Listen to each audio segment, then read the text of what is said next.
From the news team that's covering the Carolinas, this is Channel 9 Eyewitness News at 11. Two chaotic rescues on separate mountains, less than an hour apart. Chopper 9 took you step by step as a Black Hawk helicopter swooped into the Linville Gorge and flew a stranded climber to safety. We've been practicing for this moment for over 10 years. And a somber scene on Crowder's Mountain. Rescuers tried everything, but could not save a climber who fell. An intense effort by all first responders, and tonight we spoke with two of them who risked their lives to save another. Chopper 9 Sky Zoom followed every dramatic moment on Eyewitness News at 5 as this Black Hawk helicopter lowered the rescuers into the Linville Gorge. Now, they successfully pulled a 23-year-old climber to safety from Short-Off Mountain in just a matter of minutes. Chopper 9 Sky Zoom caught the intense rescue from the very beginning. We were right behind the Black Hawk helicopter as it arrived on scene. You could see it hover over the spot where a 23-year-old climber fell between 20 and 40 feet while rappelling down the side of Short-Off Mountain. We saw one emergency crew member drop down from the helicopter. After fighting the winds, the rescuer was able to meet emergency crews already clinging to the mountainside to help. After dangling near the side, a few seconds later he got planted on the ledge. As Chopper 9 zoomed back out, you could see just how steep the cliff is. Crews worked to open up the backboard and secure the climber in. Then another rescuer swung in, again fighting the wind, and all three workers got the ropes in place, preparing to lift the climber back up. After some hand signaling, a successful effort as you see them both getting pulled back up into the Black Hawk. Moments later, the two other crew members were pulled back up. Chopper 9 trailed the Black Hawk as it quickly took off to land nearby, then transport the climber into a medical helicopter, which we know tonight headed straight for Asheville. Still just amazing video to watch there. Tonight we learned it was a true team effort and years of training that likely saved the climber. And new at 11, Eyewitness News reporter Jenna Deary spoke with the two men who rappelled out of that Black Hawk helicopter and risked their own lives for another survival. Jenna. Well, the men on today's rescue come from different departments, different backgrounds, but they all had the same goal today: to reunite that man with his family in the best condition possible. Anything these men do starts here on this field. You kind of take a deep breath. We've been practicing for this moment for over 10 years. Today, that training became real-time action when they flew to Linville Gorge to save a man stuck on a cliff, badly injured. He was in a lot of pain, so there wasn't a lot of interaction other than I was telling him what was going to happen. David Bowman from Charlotte Fire Department and Chris Hendricks with Gaston County EMS went down to save him, and it wasn't easy to do. It was barely enough for two rescuers and the survivor, especially with the litter. That's all the room that there was. In the air was Captain Daryl Scoggins with the North Carolina National Guard. He watched from overhead as the two hoisted the patient slow and steady. Communication was fluid between ground and air to execute the successful mission. You definitely have a sense of pride when you get done with it. It's probably one of the smoothest missions we've had. These men train once every 3 months for situations like this one. They can't always predict how it's going to turn out, but they say today's outcome couldn't have been any better. Whatever the situation is, as far as a cut on the finger to being stuck on a mountain, I mean, as long as you can help somebody, it's a good feeling. And these men are a part of the North Carolina Helio Aquatic Rescue Team, or NC HART for short. North Carolina is one of 4 states in the country to have a program like it, and so far this team has had more than 60 successful missions. This one is just another one to add to the list. Live in Rowan County, Jenna Deary, Channel 9 Eyewitness News. Quite a day for them. Thanks so much, Jenna. Now, less than an hour after that rescue at the Linville Gorge, Chopper 9 Sky Zoom flew over another rescue effort, but this one with a tragic ending. A rock climber fell 70 feet from Crowder's Mountain. Now, despite frantic attempts to keep him alive, he just didn't make it. Eyewitness News reporter Ken Lemon spoke with two people who saw the fall and called for help. The hikers were on a trail that goes right back up this road here. They say they spoke with this man just seconds before he tumbled. He told them it would be great to have someone to climb with him. They walked away and heard him falling. We saw a paramedic fighting to keep the climber alive after his fall on Crowder's Mountain. Seconds later, he was declared dead just yards away from the ambulance waiting to take him to the hospital. The hikers who were there when he fell told firefighters what they saw. I mean, we were in total shock. Garrett Robinson saw the man scaling one of the practice walls along the backside trail of Crowder's Mountain. From Chopper 9 Sky Zoom, you can see how steep it is. Robinson said the man joked with him about having to climb alone. We were just looking at him, and then all of a sudden, he lost his grip and just fell backwards. And his harness did not catch him. Rescuers say he dropped about 70 feet, flipping as he fell, hitting his head on the rock wall. The rope stopped him about 15 feet from the ground. You can hear that he was bleeding out, and he kept saying, "I can't breathe, I can't breathe." This witness tried to scale the wall to get him, but her friend stopped her. I wouldn't let her climb up there and endanger herself either. They called 911. Rescuers had to hike to the top of the wall and drop down to get him. The hikers watching below say rescuers did their best, but it's a remote area. It took about 20 minutes for help to arrive. That if you do come climbing, always climb in pairs, even 3, 4, 5 people. This has also been a very exhausting ordeal for the firefighters and rescuers here. We're told there's going to be a special debriefing for them to help them deal with what they experienced. In Gaston County, I'm Ken Lemon, Channel 9 Eyewitness News. And on top of those intense rescue missions, rescuers battled fierce winds with strong gusts today. Meteorologist John Aarons pinpointed what they were up against today. John? Well, Blair, we were checking those observations. You know, we saw 30-mile-per-hour wind gusts at least, but you got to keep in mind that's measured from an airport perspective where you have to have a landing strip and there's plenty of room for that air to come through. Well, now you add the higher terrain and the air's moving through those rocks and crevices and valleys of the Linville Gorge. Those mean those gusts were likely higher, probably 35, 40, 45-mile-per-hour gusts. And it still continues. Coming out of the west, what's happening here is Charlotte is warming up, and that warm air kind of sinks down the mountain, heats up as it does, and also builds energy. And that's why we're having the wind speeds that we are right now in the high terrain. Temperatures right now in the 60s, strong enough for good winds, and as well strong enough for the potential for thunderstorms. We got one coming off of the Gulf. I'll pinpoint what it'll do where you live coming up. All right, thank you, John. Now, we, of course, will continue to ask much more about this story, including asking how the rescuer climber is doing throughout this newscast and overnight. Now, from the news team that's covering the Carolinas, this is Channel 9 Eyewitness News at 11. Towing, plowing, shoveling. 10 hours after nearly a foot of snow stopped falling, Charlotte is starting to clear out. It's tough for me getting out of the parking spot. But tonight, these slushy roads could only lead to more problems. And tonight, that major threat, the water on all those roads turning to black ice. Crews spent all day trying to clean up from Snowstorm 2014, but then they might have to start all over again tomorrow. Now tonight, we are covering problems and progress from nearly every county in our area, from Lancaster all the way up to Mooresville. Our chief meteorologist, Steve Udelson, is in Severe Weather Center 9, pinpointing the biggest threat tonight. Steve. Well, Erica, it's not what's falling from the sky. This time last night, we couldn't even see the skyline of Charlotte with sleet pelting the area. Live early warning Doppler 9 giving me a clean sweep. That is good news, as all the snow is pushed well to our northeast, pummeling D.C., Philly, New York, and Boston. That's their problem. We still have the snow on the ground. 15 inches in Statesville, 13 in Mooresville. This is a 3-day total. Morganton a foot, High Shoals about a foot. Charlotte officially saw about 9 inches.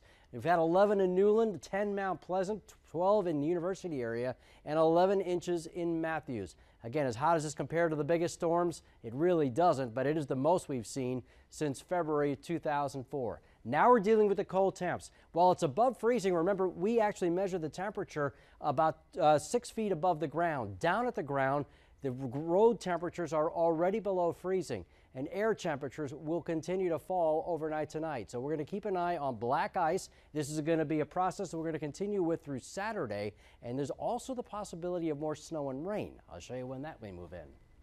Thank you, Steve. Now, for the second night in a row, we can tell you that all of the 22 counties in our viewing area have canceled school for tomorrow. Tonight, even the main interstates are seeing some problems. This accident just cleared along I-85 in North Charlotte. Eyewitness News reporter Catherine Bilkey is live there now. And Catherine, this is only going to get worse tonight.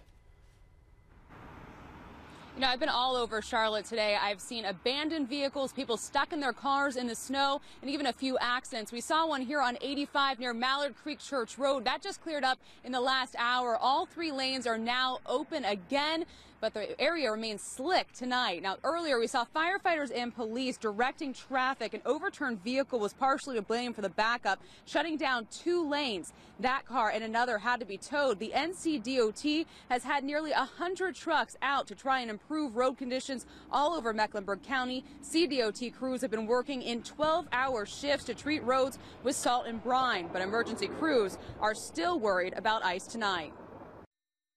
Anything that was wet is now going to be ice in a very short period of time. It's not already. Okay, 2-wheel drive, 4-wheel drive, 18-wheel drive. That just means you got that many wheels spinning when you're on ice. Now, we just saw a snowplow move behind us. There isn't much to plow right now. Again, the issue is ice. Tomorrow, DOT crews will begin to take away those abandoned vehicles along the roadways, but it's going to take them some time to tow all of those cars. So if you are on the road tomorrow, watch out for them in the median and on the sides of the roads. We're live in North Charlotte. Catherine Bilka, Channel 9 Eyewitness News. All right, Catherine, thanks so much. Now, the state DOT has already poured more than 2,000 tons of salt and 40,000 gallons of brine just on Charlotte Road since Tuesday. Crews are using more than 100 pieces of equipment to treat and plow the streets. But they're warning roads in your neighborhoods are probably not safe to drive on just yet. Want to show you an example. Roads like 7th Street and Monroe Road may be clear because they are a top priority, but parts of streets like Charlottetown Avenue and Hawthorne Avenue may still have some problems. And as Eyewitness News reporter Jenna Deary explains, these secondary roads are really the main problems. Well, Erica, this kind of illustrates what has happened over the past 48 hours. The weather story here, you can see layers of snow, and ice. I just pulled this out of the parking lot where cars could be driving tomorrow. Also, that refreezing story. Here's an example. Take a look at this. This used to be snow. It has melted, and now it's just a sheet of ice. Now, this ice is visible, but that's not always the case, especially from what we found tonight traveling some of these back roads. We found one truck that had gotten sandwiched in between a ditch on Cox Road near Weddington after he says he slid on some black ice. We went down that road. It seemed the clearest from other back roads we had been on, but when my photographer got out, he said it might be the iciest we had traveled on. We traveled down 12 Mile Road and saw this driver in an SUV slipping and sliding, struggling to make it up the tiniest hill. The major struggle we've seen drivers dealing with is turning onto roads that haven't been plowed because of the heaps of snow at the entrance. We spoke to a nurse who had no choice but to travel, needing to be at work by 7 o'clock tonight. She says getting to work was a struggle and leaving maybe too. It was tough for me getting out of the parking spot. I was just sliding everywhere, probably waiting for a while. I'm pretty sure it's going to be icy in the morning. I don't expect to leave right away. Now, you also have to remember that many of these back roads are not very well lit. They don't have any overhead lighting, any street lights on them, making it that much more difficult to see those slick spots. Now, we've told you about hundreds of accidents that have happened because of this storm. You do not want to be a statistic. And fortunately tonight, as you can see from these roads, not very many people on them. Reporting live in Waxhaw, Jenna Deary, Channel 9 Eyewitness News. Thank you, Jenna. Well, new tonight, the ceiling of a Family Dollar store collapsed under the weight of the ice and snow. And Eyewitness News reporter Trish Williford is live in East Charlotte. Trish, do we know now if anyone was inside at the time? Well, Erica, thankfully no one was inside, but it could be weeks before the store is able to reopen again, and officials believe it was the snow that caused yet another collapse. Well, shortly after 7:30 tonight, a Family Dollar store manager received a call from the complex security alerting them that their ceiling had collapsed. They dialed 911 and the Charlotte Fire Department arrived to assess the scene and seal off the store. Managers say the inside of the store is a complete mess. At first, I thought it was just a power panel fell or something, but when I came and seen the building, I was like, oh, all the front was down. It collapsed. Well, store managers closed the store early today because of this storm. Fire officials have deemed this building unsafe. Reporting live from Northeast Charlotte, Trish Williford, Channel 9 Eyewitness News. Trish, thanks. Well, right now, more than 3,000 families across the Carolinas are in the dark, and most of those are here in Mecklenburg County. Eyewitness News reporter Catherine Burcham has been in contact with Duke Energy all night on this. She's live in Myers Park with much more. Catherine. Well, Blair, we're here at a popular shopping complex in Myers Park where there's a movie theater and a Panera. They sat dark for hours today, but just within the past 30 minutes, the power finally was restored. Now, this is a similar scene to one we saw up and down the Providence and Queens corridor all night tonight. There might be a home that has power while the neighbor next door sits in the dark.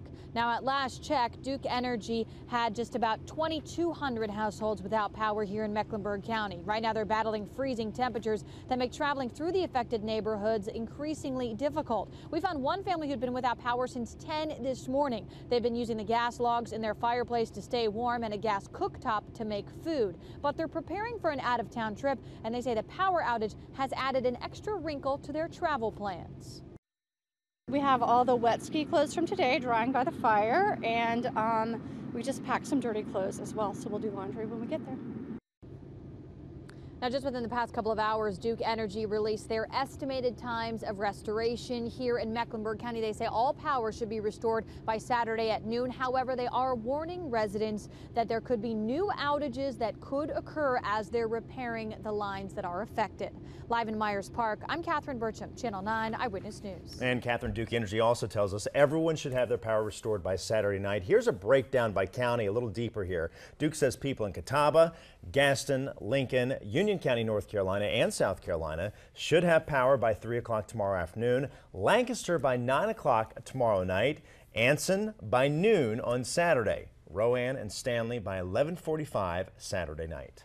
Well, in South Carolina, ice has always been the main concern. And even more so tonight as those roads are refreezing, as we've been showing you. And Eyewitness News reporter Mark Becker continues our team coverage tonight live in Fort Mill. Mark. Yeah, Blair, we picked this parking lot in a shopping center in Fort Mill because you can see really the range of conditions on the roads and parking lots here in South Carolina. Over there, it looks almost clear. Parts of it may be just wet, but we're also seeing some black ice starting to form over there. Now, down here, you see a lot of this heavy slush and freezing, really just chunks of ice. And this is what we've seen on many of the side roads down here. We actually drove down one of those roads a little while ago and slipped a little in Fort Mill here as we slid along the road, managed to get out okay. Many of the side roads in Rock Hill look about the same, and it's slow going down there as well. Plows have done a pretty good job of clearing many of the larger roads in Rock Hill and around York County, and they are, for the most part, just wet tonight, those major streets. But then there is of course the concern about the dropping temperatures tonight and refreezing all of that wet stuff that's on the road right now. We spoke with a couple of people who are all too aware of that. I was supposed to go to work tonight at Longhorn, and it was just, there was no way I wasn't worried about getting there, but coming back because I knew the roads were going to freeze over. It seems to be melting, you know. All we can hope for is no more freezing. Yeah, you worried about tonight? Not really worried. I'm just prepared. And people come into shopping centers like this and on the roads like this in York County tomorrow have to be prepared for what it looks like out here. And a lot of people probably will be coming back to work here. A lot of these businesses closed yesterday and today. They'll probably be open tomorrow, which means people will be in here wrestling with all of this and have to be careful. Reporting live in Fort Mill, Mark Becker, Channel 9 Eyewitness News. Mark, thanks so much for the perspective there. Well, in Hickory, crews are finding a very creative way to clear snow out of the streets. Eyewitness News reporter Dave Faraday continues our snowstorm coverage tonight from the foothills. Well, they had so much snow here in the Hickory area that Hickory Public Works is actually using dump trucks now to remove it out of the downtown area. If you look behind me, you can see this huge mound here. They have been out in force tonight. I'm told by Public Works that they're going to keep pushing snow as long as they can tonight. They're definitely making some headway on some of the main roads. We saw that up close, but you can see even the main roads like this shot of US 70. It is still wet. There's some concern about black ice going into the early morning hours. We were out earlier on some of the side streets, and a lot of them look good, but this one right here still had quite a bit of snow on it. We got a chance to talk with this couple from the Hickory area about some of the conditions on some of those side streets tonight. You can't get no balanced walking, so I know you ain't getting no, can't be able to drive on it that easy either. So it's best to stay off behind the wheel.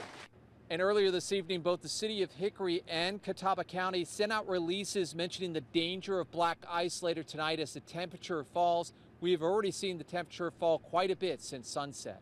Reporting from Hickory, I'm Dave Faherty, Channel 9 Eyewitness News. A few minutes ago, I showed you how cool we'd be in the morning. When I come back in a few minutes, I'll show you how quickly we'll warm up and start remelting the snow and ice. Travelers stranded and more flights canceled tomorrow. The nightmare at Charlotte Douglas and how long it could last. Then Chopper 9 Sky Zoom flew over our area for the first time since the snowstorm hit. The stunning views and the problem spots we noticed. Now, from the news team that's covering the Carolinas, this is Channel 9 Eyewitness News at 11. Happy birthday to you. A celebration of life. Hundreds of people prayed, sang, and honored a man who has led thousands to the Christian faith. Tonight, Charlotte's own Reverend Billy Graham celebrated his 95th birthday. He's had a tremendous impact on anybody he touched.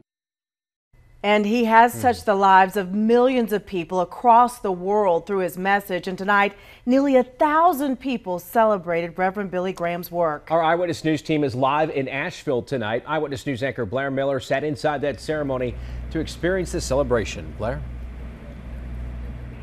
Scott, indeed, a very special celebration, a special night here at the Grove Park Inn that just wrapped up a couple of hours ago. Billy Graham was not expected to address everyone here at the party, but he did, and so did a longtime friend in a moment that was unscripted and not on the program. So, happy birthday, dear Bill. In a ballroom packed with nearly 900 people, Billy Graham and his best friend of nearly 70 years shared a moment that was just about them. Cliff, I want to thank you. This celebration is partly for you as well. And I want to thank you for all you have meant to me. Cliff Barrows was musical director for all of Reverend Graham's crusades. He choked up reflecting on their friendship. That was 68 years ago. And I thank God, my dear friend. And all night, people told us just how grateful they are for the evangelist and his ministry. From singers Ricky Skaggs and Michael W. Smith. He's my spiritual hero. I just love the man. I've been friends with him for a long time, so he's kind of like a granddaddy to me. To Donald Trump, who told me his own father was a fan. Billy Graham is special. What does it mean to you to be here tonight? Well, it's just an honor. He's an amazing man. Former vice presidential candidate Sarah Palin spoke at tonight's celebration. She told us Graham has always been bold and spoken the truth. I'm just so appreciative of what he has done in impacting our world. And for 90 minutes tonight, the appreciation continued until a round of singing that even the evangelist could not resist. Happy birthday to you.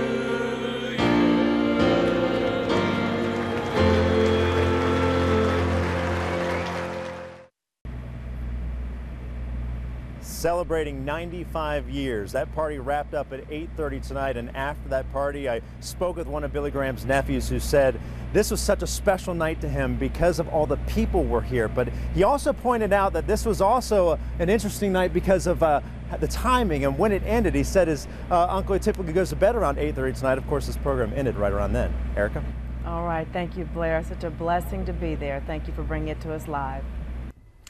And tonight, the Reverend delivered a message that has certainly been on his heart for the past 3 years. Yeah, his son Franklin says that Billy Graham originally wanted to preach in his stadium, but didn't have the strength. So instead, he recorded the messages in his living room and turned it into a series of videos called My Hope America. And they include powerful messages from the Reverend and testimonies, including one from a Charlotte woman. Reverend Graham was born right here in Charlotte, and thousands of people here have followed his work for decades. Yeah, several of them made the trip to Asheville tonight. Eyewitness News reporter Dave Faherty continuing our team coverage live just outside the Grove Park Inn. Dave? And Scott, we got a chance to talk with a number of those folks who made the trip over from Charlotte to the Asheville area tonight. One woman described how she was nearly brought to tears as friends of the Reverend Billy Graham spoke. Let's go right to some of the video that we shot earlier. Some of the people from Charlotte chose to come over together in buses like this one that were parked around the Grove Park Inn. They joined the nearly 800 people gathered here tonight to listen to Graham's message and then later sing happy birthday to the 95-year-old. Many of the folks we talked with described how Graham impacted their lives through the lives of loved ones. Before that group headed back to Charlotte, we talked with them about tonight's celebration. He had a lot of touching words, and I think he touched a lot of lives in his life, and he touched them more tonight. It was fantastic, once in a lifetime. It was wonderful. And while those folks headed back, there were a number of folks who decided to stay here tonight at the Grove Park Inn. I went upstairs to the main desk. They told me that they have 514 rooms here at the Grove Park Inn. All of them are booked tonight. Reporting live from Asheville, I'm Dave Faraday, Channel 9 Eyewitness News. Thank you, Dave. Now, the celebration of Reverend Graham's birthday stretched from Asheville to Charlotte, and all day, large crowds visited the Billy Graham Library in West Charlotte. Hundreds of well-wishers signed birthday cards, they ate cake, and took a special memory home with them. It's a book about the life of the world-renowned evangelist.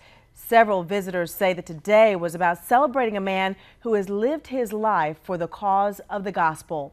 Now, we have a special section there on our homepage with slideshows from tonight's celebration. Just click on the banner right at the top of our homepage at WSOC-TV.com.